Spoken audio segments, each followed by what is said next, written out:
Hello hi friends, मैं आपकी friend अपने चैनल में आप सभी का स्वागत करती हूँ। जैसे कि आप लोग देख रहे हैं, हम लोग पढ़ रहे हैं आजकल एक स्पेक्ट्रम की बुक। ठीक है फ्रेंड्स, लास्ट क्लास में हम लोगों ने इसका सिलेबस पूरा कम्प्लीटली डिस्कस किया था, जो कि हमें पता होना चाहिए कि इस बुक के अंदर कितने चैप्टर्स हैं और क्या क्या इसके अंदर आना है।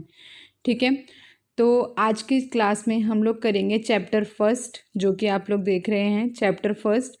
और चैप्टर फर्स्ट क्या है? आधुनिक भारत के सूत्र एवं उपागम। ठीक है, आधुनिक भारत के सूत्र एवं उपागम। इसके अंदर हम आधुनिक भारत के अंदर जितने भी सूत्र और उपागम थे उसको हम डिस्कशन करेंगे। ठीक है, और जैसे कि अगर हम बात करें आधुनिक भारत के जो पॉइंट, जो ये चैप्टर है, इस चैप्टर के अंदर फ्रेंड्स पॉइंट के अंदर चैप्टर को हम समझेंगे ताकि हमें बहुत ही अच्छी तरीके से समझ में आए। तो जैसे कि आप लोग देख रहे हैं पूरा लेख सामग्री, इसके अंदर कुछ पॉइंट्स हैं जो कि आप सामने देख रहे हैं स्क्रीन पे।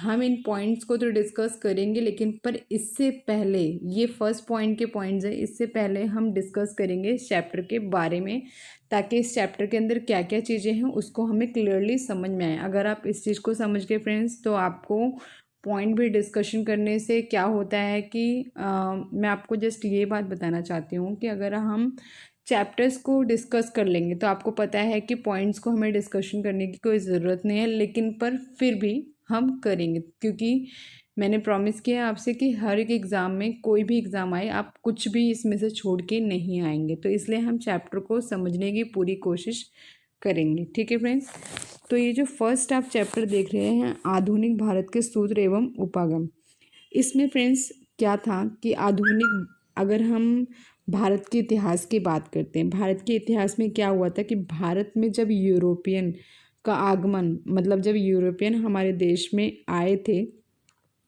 तो साथ में ना केवल उपागम, उपागम जो होते हैं, उपागम उपचार और तकनीक, अपितु इतिहास के साहित्य को, साहित्य की जो साहित्य थे इतिहास की हमारी, उन सब चीज़ों की एक प्रबल परिवर्तन किया था इन्होंने। ना केवल उपागम, मतलब उपागम के साथ साथ इन्होंने और भी चीज़ों पे परिवर्तन किया था, जैसे उपचार था, तकनीक थी, और इसके अलावा मतलब इतिहास के साहित्य में इन्होंने बहुत ज़्यादा परिवर्तन कर दिया था।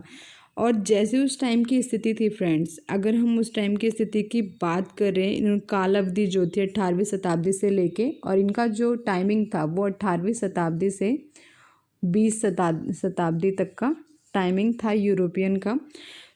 ठीक है फ्रेंड्स, और इस दौरान जो भारत की सामग्री थी, जो सामग्री की प्रचुर, मतलब सामग्री की जो मात्रा थी भारत के अंदर, उसमें मतलब हम कहते ना कि हम प्राउड फील कर सकते थे, तो हम प्राउड फील नहीं कर सकते थे, क्योंकि उस टाइम पे भारत की स्थिति जो थी वो बहुत ही बेकार थी। तो अब क्या हम बात करते हैं कि आधुनिक भारत के इतिहास में अगर कोई काम निर्माण का कोई कार्य होता था तो उसमें राज्य के अभिलेखों की आवश्यकता भी पड़ती थी, जिसे विभिन्न स्तर पर दस्तावेज के रूप में बनाया गया था। ठीक है, जिसके लिए दस्तावेज तैयार किया गया था।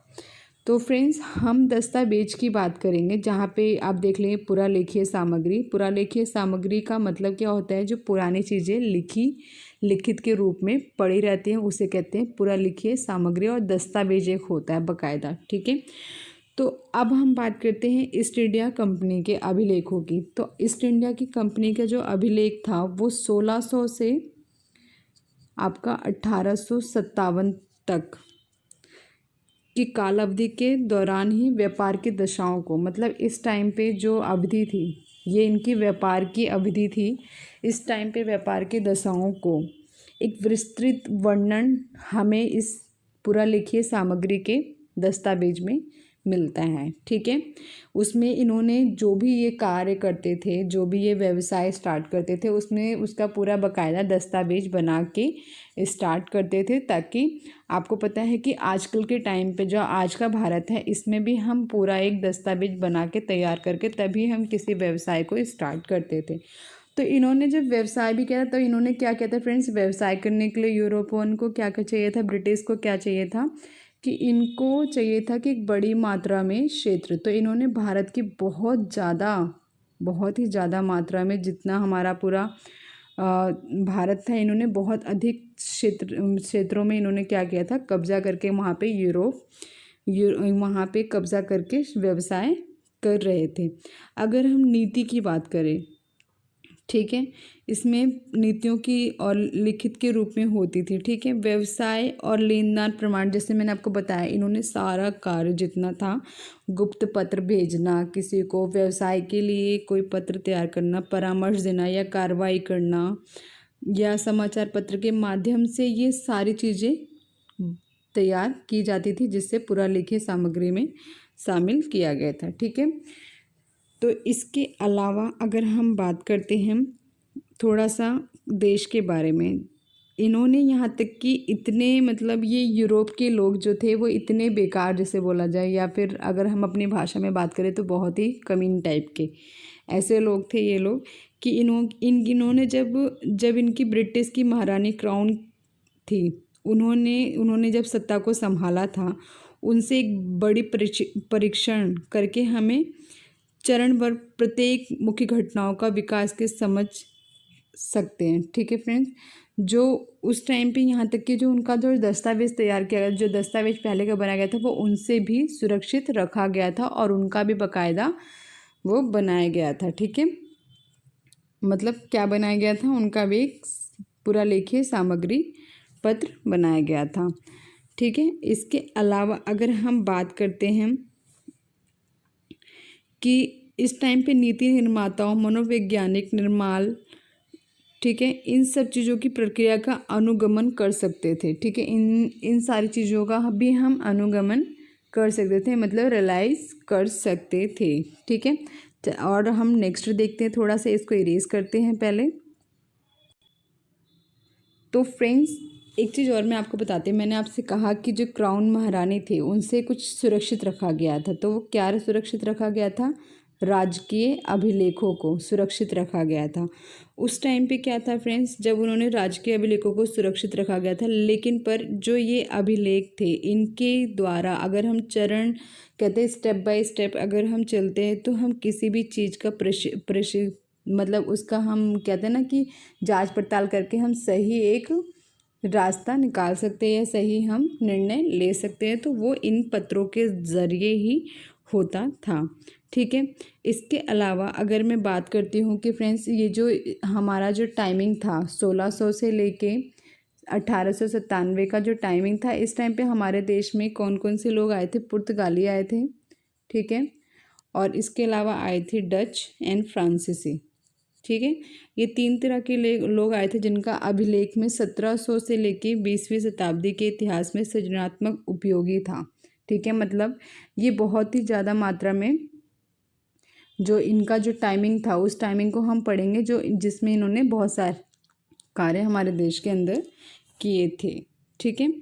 और अगर हम अन्य स्रोतों की बात करें, तो जो एक समकालीन जिसे हम बोलते हैं समकालीन और असंता समकालीन, जैसे वृत्तांता, जीवन साहित्य, यात्रा वृत्तांता है, जिनमें हम 18वीं शताब्दी से लेके 19वीं शताब्दी के पूर्वधर, मतलब उससे पहले के इतिहास के रोचक, ठीक है, उससे पहले के जो इतिहास थे और उसके रोचक एवं उपयोगी, जिसे बोला जाए कि उस टाइम के जो 1800 से लेके 19वीं तक की शताब्दी के जो भी जितने भी रोचक चीज़ें थी और जो भी घटनाएं घटी थी, उन सब चीज़ों की झलक को हम ईज़िली देख पाते, ठीक है फ्रेंड्स। और अगर हम इसके बाद क्या आया था, समाचार पत्र, क्या आया था, समाचार पत्र आया था, जो कि आपको पता है कि समाचार पत्र आने से, पत्रिकाओं के आने से कितना फ़ायदा हुआ था कि हम अपने देश के बारे में एक स्थान पे बैठने से दूसरे स्थान के बारे में जानकारी ईज़िली हम ले सकते थे। तो जब पत्रिकाओं का जो टाइमिंग चला था, वो चला था हमारा 18वीं शताब्दी में। कब चला था फ्रेंड्स, इस चीज़ को याद रखिएगा, कब चला था, इस चीज़ को याद रखिए, कब चला था हमारा 18वीं शताब्दी में पत्रिकाओं का टाइमिंग चला था, जिसके अंदर स्थिति, जितनी भी स्थिति होती थी हमारे देश की, इसको हम इरेज कर लेते हैं, हमारे देश की जितनी भी स्थिति होती थी, ठीक है, उसको हम ईज़िली दर्ज कर सकते थे। मतलब आपको पता है कि एक स्थान पे दूसरे स्थान से अगर बैठा हुआ इंसान कहीं देश की कुछ जानकारियों को पाना चाहता है तो वो पत्रिकाओं के ज़रिए ही ईज़िली पा जाता था। जिससे क्या था कि हमारे समाज के लगभग पहलू जितने थे, जितने भी पहलू होते थे, जितने भी लोग होते थे, जितनी भी जात के लोग होते और जितनी भी हमारे देश के अंदर दशाएं, विकास कार्य या कुछ हो रहा है, कुछ निर्माण हो रहा है, तो हम इन सब चीज़ों की जानकारी कहाँ से लेते थे? पत्रिकाओं से लेते थे। ठीक है। इसके बाद क्या था कि आधुनिक भारत के अन्य स्रोत भी थे। ठीक है। इसके अलावा अन्य स्रोत भी थे, जैसे थे मौखिक प्रमाण। मैंने आपको कहा था कि मौखिक प्रमाण भी हमारे देश के अंदर होता है, लेकिन पर वो इतना मान्य नहीं होता है, क्योंकि जितना लिखित कागज़ का मान्य होता है उतना मौखिक का नहीं होता। ठीक है। मौखिक के साथ साथ आया हमारे देश में प्रिंटिंग। ठीक है। ये सारी चीज़ें हमारे देश पे आई। ये भी मौखिक स्रोत अपनी सीमा के अंदर, अगर हम अपने मुंह से कोई बात बोलते हैं, जस्ट थोड़े दिन की बात है, किसी ने उसका मतलब सबूत भी देखा हो, गवाह भी हो, तो कुछ परसेंट आज के टाइम पे हम लोग बात को मान सकते थे, लेकिन पर वो जो टाइम था उस टाइम पे हमारे देश में उन बातों को नहीं माना जाता था। मौखिक चीज़ों को इतना सही नहीं माना था जितना लिखित चीज़ों को ही माना जाता था। ठीक है। इसके अलावा अगर हम बात करें तो हम बात करते हैं फ्रेंड्स ऐतिहासिक जितनी भी घटनाएं होती थी। ठीक है। ऐतिहासिक जितनी भी घटनाएं होती उनका पुष्टि कर मतलब उनकी जांच करना तक घटनाओं की व्यक्तिगत ऐतिहासिक घटनाक्रम में को समझने के लिए बहुत ही मददगार होती थी ये सारी पुरालेखीय सामग्री। ठीक है। इससे हम चीज़ों को अच्छी तरह से समझ सकते थे और साथ ही ये जो जो हमारे सृजनात्मक साहित्य थे, विशेष रूप से विदेशी साहित्य को, आपको पता है जितने भी ब्रिटिश के लोग थे इन सब के साहित्य को हम एक नए रूप से उपन्यास के जैसे लघु कहानियाँ, कविताएं जिनका विकास पर अच्छी तरह से हम उनका परिचय, प्रभाव अच्छी तरीके से हम उसको जान सकते थे, केवल किसके जरिए? पुरालेखीय सामग्री के जरिए, पत्रिकाओं के जरिए। ठीक है। पुरालेखीय सामग्री में बार बार क्यों बोल रही हूँ? क्योंकि ये सारी चीज़ें हम पुरालेखियों के बारे में बात करें, लेकिन पर ये सब चीज़ें किस में मौजूद होती थी? पत्रिकाओं में। ठीक है। पत्रिकाओं में मौजूद होती थी। इसके बाद हम बात करते हैं, थोड़ा सा आगे बढ़ते हैं। जैसे इसके अंदर फ्रेंड्स चित्रकारी में नए पैटर्नों को यूज़ किया गया था। ठीक है। औपनिवेशिक काल के दौरान दिखाई दिए गए थे, समय जीवन को समझने में मदद की गई थी। मतलब इसके ज़रिए हमने बहुत सारी चीज़ों को समझा था पत्रिकाओं के जरिए। इस प्रकार के जो स्रोत होते थे, ऐतिहासिक अभिलेख में गैर अभिलेख स्रोत शामिल किए गए थे। फ्रेंड्स मैंने आपको बताया कि ये जो स्रोत होते थे, जैसे पत्रिकाओं के ज़रिए मौखिक जो होते थे, कविताएं, सृजनात्मक उपन्यास, ये सारी चीज़ें क्या होती थी? हमारे जीवन को जीने के लिए और एक रोमांचक बनाने के लिए ये सारी चीज़ें होती थी। ठीक है फ्रेंड्स। और लेकिन पर जो पुरालेखीय सामग्री है इसके अंदर हमें देश के बारे में सारी जानकारी मिलेंगी। तो फ्रेंड्स आज ही मैं आपको बस जस्ट पॉइंट बता देती हूँ कि इसके अंदर पॉइंट्स क्या क्या हैं। हम नेक्स्ट क्लास में इसके पॉइंट को डिस्कस करेंगे, इन पॉइंट्स में क्या क्या चीज़ें आती हैं। ठीक है। तो जैसे कि पॉइंट्स में मैं आपको बता देती हूँ, पॉइंट्स पुरालेखीय सामग्री के अंदर केंद्र सरकार के पुरालेख आते हैं। इसके अंदर केंद्र सरकार का पूरा ब्यौरा दिया जाता है। राज्य सरकार पुरालेख, इसमें राज्य सरकार के बीच जितनी भी कहानियाँ घटित हुई थी वो सारी चीज़ें इसके अंदर सारा ब्यौरा होता है। और न्यायिक अभिलेख में न्यायिक अभिलेख का उन्होंने न्याय उस टाइम पे कैसे करते थे, क्या तरीका था उनका न्याय करने का, कौन कौन से तरीके से लोगों की समस्याओं का समाधान निकालते थे। प्रकाशित अभिलेख, प्रकाशित अभिलेख मतलब किसी चीज़ को बहुत ही ज़्यादा उभार करके देना। ठीक है। मतलब उसको बहुत ही अच्छी तरीके से प्रकाशित करना कि बहुत ज़्यादा मात्रा में कई कई बार उसको देना, इस तरह से प्रकाशित अभिलेख थे। और निजी अभिलेख मतलब कुछ निजी अभिलेख थे जो लोगों ने आपस में ही कर लिया था, जिसे बोला जाए जिसमें ज़्यादा लोगों की वो नहीं साझेदारी नहीं होती है। निजी मतलब सिर्फ पर्सनली होता है। ठीक है। ये वाले अभिलेख थे। विदेशी संग्रहालय की पुरालेखीय सामग्री, विदेशी संग्रहालय की पुरालेखीय सामग्री भी, इन सब की चीज़ों के बारे में भी हम इस चैप्टर में अच्छे से पढ़ेंगे।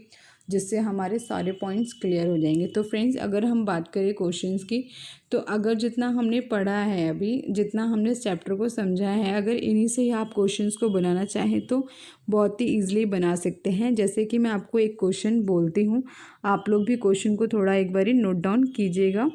इसको हम इरेज कर देते हैं। तो फ्रेंड्स, फर्स्ट क्वेश्चन जो बनता है, जितना अभी तक हमने पढ़ा है उसके हिसाब से फर्स्ट क्वेश्चन बनता है कि ब्रिटिश के आने से, हमारा जो पहला लाइन था, ब्रिटिश के आने से हमारे देश की किन किन चीज़ों पे प्रभाव पड़ा है। तो उसके बारे में भी हमसे एग्ज़ाम में कभी भी पूछ सकता है, ठीक है ना, कि ब्रिटिश के आने पे किन किन चीज़ों में प्रभाव पड़ा है। फर्स्ट क्वेश्चन ये है। एंड सेकंड क्वेश्चन क्या है कि ब्रिटिश की काल अवधि क्या थी। तो ब्रिटिश की काल अवधि क्या थी फ्रेंड्स। एक तो आप ये भी बता सकते हैं कि 1800 शताब्दी से लेके 1800, देखिए मैं आंसर भी साथ साथ बता देती हूँ। जो फर्स्ट क्वेश्चन था कि ब्रिटिश के आने से देश की किन किन चीज़ों में प्रभाव पड़ा है, तो इसका आंसर क्या है कि ब्रिटिश के आने से देश में किन किन चीज़ों का प्रभाव पड़ा था। उपागम में, उपचार में, तकनीक में, इन सब चीज़ों में प्रभाव पड़ा था देश, क्या नाम है, ब्रिटिश के आने से देश में। और साथ ही अगर हम नेक्स्ट क्वेश्चन की बात करें कि ब्रिटिश का काल अवधि क्या थी, ब्रिटिश की काल अवधि हमारे देश के अंदर कितनी थी, तो वो थी कितनी, 1800 से लेके 20वीं शताब्दी की। ठीक है, मैं साथ साथ आंसर भी बता रही हूँ आप लोगों को, ताकि आप लोगों को प्रॉब्लम ना हो। क्या थे इसके, 1800 से लेके 20वीं शताब्दी। और नेक्स्ट क्वेश्चन क्या है कि जो ब्रिटिश कंपनियां थी, इनका अभिलेख का टाइम क्या था। जो यूरोपियन कंपनियां थी, ये ब्रिटिश जिसे बोलते हैं, यूरोपियन है ब्रिटिश, इन में मतलब इनका अभिलेख का टाइम क्या था, इनका टाइमिंग क्या था। तो क्या था फ्रेंड्स, 1600 से लेके 1857, ये इनका व्यापार का टाइम, जिससे बोला जाए काल अवधि, व्यापार की काल अवधि। तो इसका जो क्वेश्चन है वो, हम क्वेश्चन ये है कि यूरोपियन की व्यापार अवधि या काल अवधि, या फिर ये बोला जाए कि उनका वाणिज्य टाइम क्या था। तो क्वेश्चन कई तरीके से एग्ज़ाम में पूछ सकते हैं, तो हमें तो ऑप्शन में ही दिया जाता है ज़्यादातर। तो ऑप्शन में पता होना चाहिए कि 1600 से लेकर 1897 का टाइमिंग था। और नेक्स्ट क्वेश्चन हम देखते हैं। नेक्स्ट क्वेश्चन हम बताएंगे कि यूरोप, जो ब्रिटिश थे, यूरोपियन थे, उनके साथ 3 कंपनियां और कौन सी हमारे देश में एंट्री की थी या हमारे देश के अंदर आई थी। ठीक है, तो कौन कौन सी थी वो, डच थी, फ्रांसीसी, पुर्तगाली। ये 3 लोग, 3 कंपनियां जिसे बोलते हैं, ये 3 लोग या 3 कंपनियां, ये लोग यहाँ पर आए थे, 3 तरह के। ठीक है ना, ये नेक्स्ट क्वेश्चन का आंसर है। और साथ ही एक क्वेश्चन और मैं बताती हूँ। नेक्स्ट क्वेश्चन फ्रेंड्स, 1 मिनट, इसको पहले हम इरेज कर लेते हैं, फिर उसके बाद और जितना मैं बता रही हूँ फ्रेंड्स, इसको साथ के साथ आप लोग भी कहीं ना कहीं नोट डाउन करते रहिएगा, ताकि आपको इसको याद करने में कोई प्रॉब्लम ना हो। नेक्स्ट क्वेश्चन क्या है फ्रेंड्स कि जो ब्रिटेन की महारानी थी, ये बोला जाए कि ब्रिटेन की जो महारानी थी उनका नाम क्या था, या ब्रिटेन की महारानी कौन थी। इस तरीके से क्वेश्चन हमसे पूछ सकता है। तो क्वेश्चन को लिख लीजिए, ब्रिटेन की महारानी कौन थी या उनका नाम क्या था। तो कौन थी वो, क्राउन थी। कौन थी, क्राउन। क्या नाम था उनका, क्राउन। मैं बार बार ही बोल रही हूँ फ्रेंड्स, ताकि आप लोगों को भी क्लियर हो जाए। ठीक है, और नेक्स्ट क्वेश्चन हम देखेंगे, देश की ऐसी कौन सी शताब्दी है जिसे उपयोगी माना गया है। तो कौन सी शताब्दी था जिसको उपयोगी माना गया था फ्रेंड्स, बताइए कौन सा था। 1800 से लेके 19वीं शताब्दी को उपयोगी माना गया था। क्यों माना गया था, क्या रीज़न था, आपको पता है ये सब बड़े बड़े क्यों माना गया था, क्या रीज़न था, ये सब तो हमसे जो हमारा बहुत ही हाई लेवल का एग्ज़ाम होता है उसमें ही डीप में पूछता है। लेकिन पर जो पूछा गया है कि ये कौन सा टाइमिंग था भारत का जिसे उपयोगी माना गया था, वो भी किसके टाइमिंग में, यूरोपियन के टाइमिंग में। तो कौन सा था टाइमिंग, 1800 से 19वीं शताब्दी में। ठीक है। इस टाइम पे देश को टाइमिंग को हमारे देश के उपयोगी माना गया था। क्यों माना गया था इसके बारे में अगर आप मुझसे पूछते कमेंट करके तो मैं आप लोगों को बताती हूँ, ठीक है। साथ ही नेक्स्ट क्वेश्चन और हम एक लास्ट क्वेश्चन और देख लेते हैं जिसमें हम पत्रिकाओं का टाइमिंग देखेंगे कि पत्रिकाएं हमारे देश में कब चालू हुई थी। तो पत्रिकाएं फ्रेंड्स जो जैसे समाचार पत्र जो होते हैं इन्होंने अपनी उपस्थिति को कब दर्ज कर लिया था, पूरी तरह से कैसे कब स्थापित हो गई थी। तो क्वेश्चन देखिए कई तरीके से मैं आपको बोल रही हूँ, आप लोग लिख सकते हैं जो क्वेश्चन आपको ठीक लगता है कि आपको याद हो जाएगा उसी के हिसाब से। तो पत्रिकाओं का टाइमिंग कब दर्ज किया गया था हमारे देश में, या पत्रिकाएं कब पूरी तरह से प्रकाशित हुई थी हमारे देश में, तो वो टाइमिंग था हमारा 18वीं शताब्दी। कौन था? 18वीं शताब्दी में। ये सब बातें जो हमने करी हैं 18वीं शताब्दी में की गई थी, जो कि 19वीं शताब्दी से लेके 20वीं शताब्दी। इसमें अगर एक्यूरेट आंसर अगर हमसे क्वेश्चन दो तरह से पूछता है कि समाज में पत्रिकाएं पूरी तरह से कैसे कब किस टाइम पे फैले थे, तो उस टाइम का टाइमिंग जो होगा वो होगा 19वीं से लेके 20वीं शताब्दी में। और अगर सिर्फ पत्रिकाओं के बारे में पूछता है कि पत्रिकाएं हमारे देश में कब अपना स्थान पूरी तरह से बनाई है, दर्ज हुई हैं, तो उस टाइमिंग का टाइमिंग क्या होगा? 18वीं शताब्दी में। ठीक है फ्रेंड्स, तो होप सो आप लोगों को समझ में आया होगा कि क्वेश्चन और आंसर हम लोगों ने किस तरीके से सॉल्व किया है। एग्ज़ाम में हमसे ऐसे ही लाइन से क्वेश्चन पूछ लेता है फ्रेंड्स। अगर आप लोगों को क्लियर हो गया हो तो friends thank you so much, और अगर नहीं हुआ हो तो प्लीज़ कमेंट करके आप लोग मुझे बताइएगा। और अगर मेरा वीडियो अच्छा लगे तो प्लीज़ आप लोग लाइक शेयर एंड कमेंट भी ज़रूर कीजिएगा फ्रेंड्स। आज के लिए इतना ही। Thank you so much for watching my